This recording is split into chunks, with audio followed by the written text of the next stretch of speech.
శుభోదయం. నారు మంచి మాట, ఓ మంచి మాట. ఈ శీర్షిక ఈ రోజున మీ విలువైన సమయం కేటాయించండి. అవునండి, ప్రతి మనిషికి ప్రతి నిమిషం, ప్రతి సెకండ్ కూడా చాలా విలువైనటువంటిది రోజులో.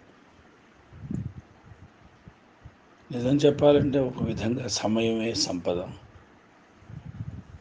సమయం గురించి మా గురుతుల్యులు, నేను ఒక ఆరాధ్య దైవంగా భావించే శ్రీ చిమ్మపూడి శ్రీరామ్మూర్తి గారు ఈనాడు అంతర్యామిలో రాసినటువంటి వ్యాసాన్ని యథాతథంగా మీ ముందుంచుతున్నాను. మీ విలువైన సమయాన్ని కేటాయించండి. మనిషి తనకు ఇష్టమైనటువంటి పని అయితే ఎంత సమయమైనా సరే వెచ్చిస్తాడు. మనిషి తనకు ఇష్టమైన పని ఎంత సమయాన్నైనా సరే దానికోసం వెచ్చిస్తాడు. ఇష్టం కాని పనిని కష్టంగా భావించి అసలు సమయమే కేటాయించడు, సమయమే దొరకదు, సమయమే లేదు అన్నట్టుగా బిహేవ్ చేస్తూ ఉంటాడు. సహజమే ఇది. జీవితం ఎంతో వాల్యుబుల్, విలువైంది, అమూల్యమైంది. సమయం అంతకు మించి విలువైంది సుమ. అది గ్రహించాలి మనం. మనకు తెలియకుండానే క్షణాలు గడిచిపోతూ ఉంటాయి. మనం సంతోషం కోసం, ఆనందం కోసం వెతుకుతూ ఉంటాం. అంటే మన సొంతమైనటువంటి సంతోషం కోసం, మన సొంతమైనటువంటి ఆనందం కోసం, స్వానుభవం కోసం వెతుకుతూ ఉంటాం. అది ధర్మబద్ధమైనదో అవ్వచ్చు, అలౌకికమైనదో, ధర్మ విరుద్ధమైందా, ఏదైనా అవ్వచ్చు. ఏదైతే అది మనం మంచిదే అనుకుంటాం. నిజంగా ఆలోచిస్తే అది ధర్మబద్ధమైతే పర్వాలేదు, అది అలౌకికమైనదైనా పర్వాలేదు. కానీ ధర్మ విరుద్ధమైందైతే గనక చాలా కష్టాల పాలవుతాం. అది గ్రహించాలి. కేవలం భౌతికమైనదో ఐహికమైనదో అయితే గడుపుతున్న సమయం గురించి ఆలోచించాల్సిందే. ఏ పనికి ఎంత సమయం కేటాయించాలన్నా కూడా సమయజ్ఞతను ఎరిగినవాడే అది గ్రహిస్తాడు. మనకు సందర్భాల్లో తెలియకుండానే అనేక విధాలుగా కాలాన్ని వృధా చేస్తూ ఉంటాం. సంభాషణ ఎంత సంక్షిప్తంగా ఉంటే, ఎంత స్పష్టంగా ఉంటే సమయం అంతగా సద్వినియోగం అవుతుంది. సమయం విలువ తెలుస్తుంది. విద్యుక్త ధర్మ నిర్వహణలో కొందరికి సమయం సరిపోని మాట సత్యమే, వాస్తవమే. అయితే ఎవరైనా మిగతా సమయాన్ని ఎలా సద్వినియోగం చేసుకుంటున్నారో తమకు తాముగా ఆలోచించాలి. ఒక ప్రణాళికాబద్ధంగా రోజువారీ సమయాన్ని మీ విధులకు, మీ పనులకు కేటాయించుకుంటే సక్రమ మార్గంలో అదే రొటీన్ అవుతూ ఉంటుంది. ఏ వ్యవహారాన్నైనా సరే సమయాన్ని దృష్టిలో పెట్టుకొని ముగించుకోవాలి. ఏ సమయంలో ఏ పని చేయాలో ఆ రోజున ముందుగానే గ్రహించుకోవాలి. ముందు రోజే రాత్రి ప్లానింగ్ వేసుకోవాలి. మన జీవిత కాలంలో బాల్య, కౌమార, యవ్వన, గృహస్థ, వృద్ధాప్య దశలు అనేవి అనివార్యం. ఈ దశల్లో దొరికే అవకాశాలను అందిపుచ్చుకొని నిర్ణీత సమయాలలో నిర్ణీత జీవన విధానాలను, విధులను అనుసరించాలి. ఏ దశలోనైనా సరే విలువలకు, సంస్కృతి సంప్రదాయాలకు, ధార్మిక నిబద్ధతకు సమయం ఇచ్చి తీరాలి. ఇస్తేనే మనశ్శాంతి లభిస్తుందండి, లేకపోతే కష్టం కదా. సమయాన్ని మించిన సంపద లేదు. సమయానికి ముందే ఒక్కొక్కప్పుడు పరిగెత్తాల్సి వస్తూ ఉంటుంది.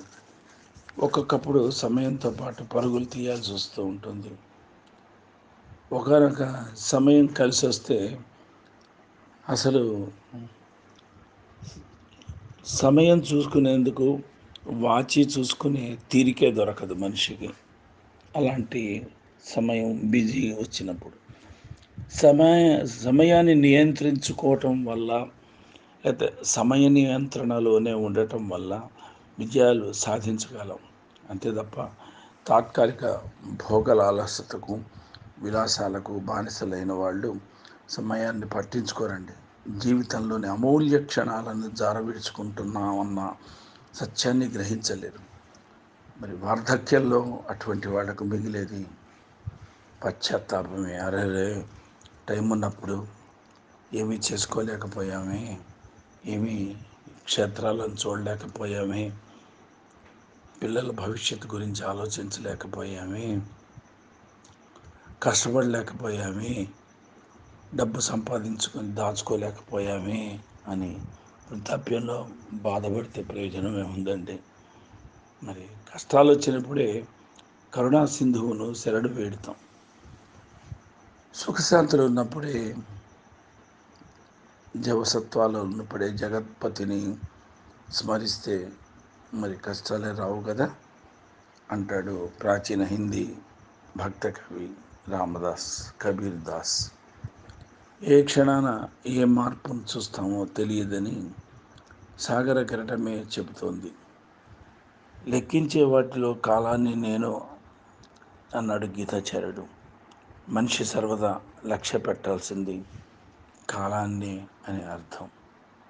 పూర్వం ఋషులు, యోగులు, కవులు, అవధూతలు సమయాన్ని స్వాధీనంలో ఉంచుకోవటం వల్లనే జాతికి అమృత భాండాలు లాంటి జ్ఞాన భాండాగారాన్ని అందించగలిగారు. సమ్మతికైనా దుర్మతికైనా ఒక క్షణం చాలండి.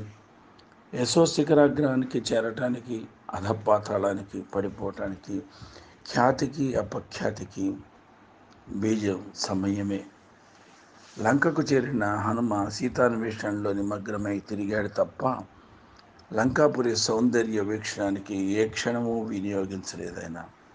ప్రతి క్షణాన్ని సీతమ్మవారి వీక్షణం కోసమే కేటాయించుకున్నాడు. కాలం పాండవులను అరణ్య అజ్ఞాతవాస బంధనాలతో కట్టిపడేసింది. అయినా సరే ఆ సమయాన్ని వారు సద్వినియోగపరుచుకున్నారు. అది ధీరుల లక్షణం. సమయమే సర్వేశ్వర స్వరూపం. దాన్ని గౌరవించాలి, ప్రేమించాలి, పాలించాలి, పాటించాలి. ఇతరుల సమయాన్ని సంగ్రహించకూడదన్న సత్యం నిత్యం గుర్తుంచుకోవాలి. సంకల్ప శుద్ధి కలవాడు సమయం చారటం లేదని లేడు. సమయజ్ఞుడి కోసం సమయం, అవకాశం నిరీక్షిస్తూనే ఉంటాయి. సమయంలో మార్పు లేదండి. రోజుకు 24 గంటల సమయం అని చెప్పి అది అనాది నుంచి, భూమి పుట్టిన దగ్గర నుంచి వస్తూనే ఉంది. ఆ సమయాన్ని వినియోగించుకొని చరిత్రలోనే చెరిగిపోయి సువర్ణాక్షరాలతో లిఖించదగ్గ కీర్తి ప్రతిష్టలు పొంది పేరు ప్రఖ్యాతులు పొందిన వారు, సువర్ణాక్షరాలతో తమ పేర్లను లిఖించుకోదగిన వారు చరిత్రలో ఎంతోమందిని మనం చూసాం. వారి సమయాన్ని ఎలా కేటాయించుకున్నారో అది కూడా మనం గ్రహించాం. ఎన్నో ఇంటర్వ్యూల్లో గొప్ప గొప్ప ఐఏఎస్, ఐపీఎస్ అధికారులు కానీ, గొప్ప గొప్ప సెలబ్రిటీస్ కానీ, వాళ్ళంతా కూడా చిన్నప్పటి నుంచి తమకు సంబంధించిన ప్రతిభను, తమ టాలెంట్ను అభివృద్ధిపరచుకోవటానికి సమయాన్ని ఎలా కేటాయించుకున్నారో, ఎంత కష్టపడ్డారో ఎన్నో ఇంటర్వ్యూల్లో మనకి తెలియజేశారు. అట్లాగే ఈ రోజున ఉన్నత పదవుల్లో ఉన్నటువంటి వాళ్ళు, ఒక ప్రధానమంత్రి నరేంద్ర మోదీ అవ్వచ్చు, లేకపోతే ఇంకా ఇటువైపు ఆంధ్రప్రదేశ్ ముఖ్యమంత్రి నారా చంద్రబాబు నాయుడు గారు కావచ్చు, ఎవరైనా సరేనండి 6 పదుల వయసు దాటిన వాళ్ళే.